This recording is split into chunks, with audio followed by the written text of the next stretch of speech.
While taking my walk around campus, I noticed the Wegmans and I thought about what a great time it would be to get some groceries. Here we are walking to Wegmans from campus. I had to speed up this footage because it took us 24 minutes to walk from campus from the nearest point. While on this walk, all I could think about was the fact that in 2021, over 20% of all commutes were just under a mile long.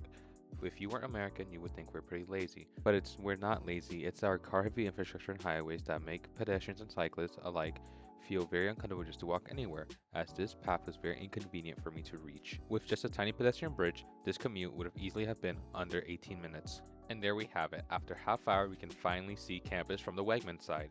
When I finally reached Wegmans, I realized I was finally there by seeing this massive parking lot. This is the staple of American infrastructure across many cities in the US. These massive parking lots, much bigger than the stores there themselves. Look around here and tell me, when have you seen one of these parking lots be full?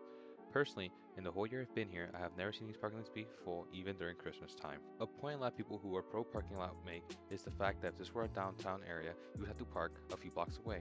But honestly, the distance it took me to walk from one of these parking lot to the other is the same it would take for you to park from one block and walk to the other. In this video, I want to acknowledge the increasing sizes of cars. Things like SUVs and pickup trucks have gotten a lot larger throughout the years and more popular.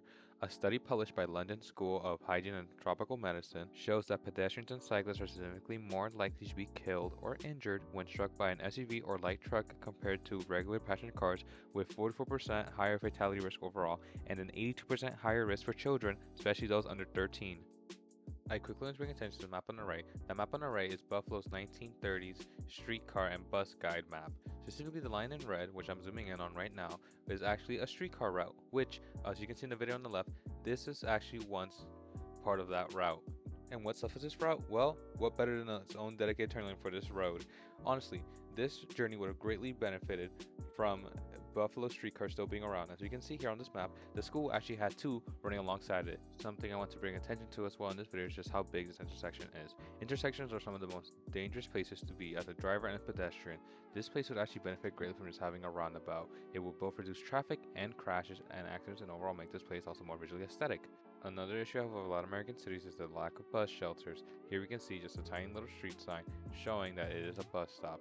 It is not the worst example I've seen, but it's still pretty bad. In this video, I want to emphasize the importance of having a walkable neighborhood. Here we can see just how much nicer this looks.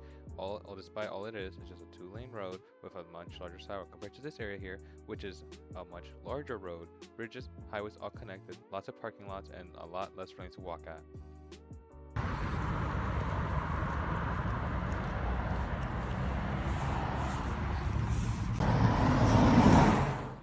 Something else I did not want to leave out of this video is actually the noise pollution caused by cars. This is actually what I heard for almost the entirety of the walk over to Wegmans, which is pretty sad considering there's actually a sign there meant to memorialize the War of 1812, Battle of Skajaqua Creek. Anyways, besides that, now we decided to drive over to Wegmans to see how long it takes. How long do you think it would take? I can tell you exactly how long it takes. It takes about one iCarly theme song here according to my roommate. It's your time to be, there's no chance of losing.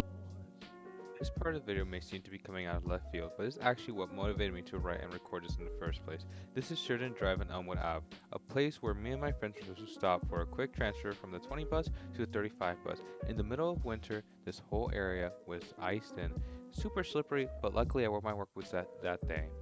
This place had us waiting for over half hour just for the 35 bus to be a no-show.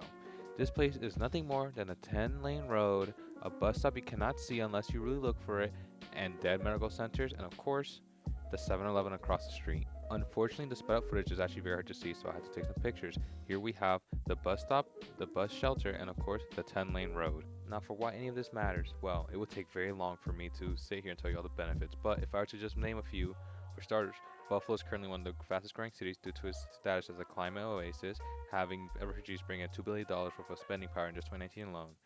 Having great public transit makes your city both safer, more aesthetic, and also makes your commute shorter. Less people on the roads means less traffic.